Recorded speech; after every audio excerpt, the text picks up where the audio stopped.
Ini adalah Jalan Ujung Pandan Makassar yang merupakan lanjutan daripada Jalan Penghibur Makassar.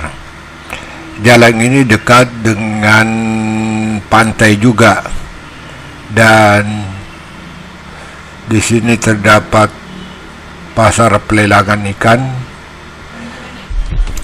serta jalan ini juga menghubungkan antara Jalan Penghibur dengan Jalan Nusantara.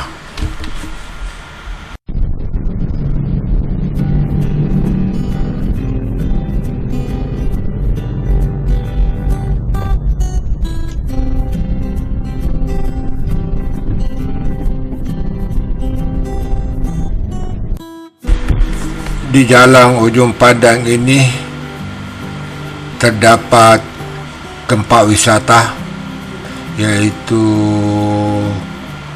Rotterdam, yang merupakan pusat pemerintahan Raja Goa pada zaman dulu. Namun dengan masuknya pemerintah Belanda, maka pemerintah Belanda menjadikan pusat pemerintahan juga.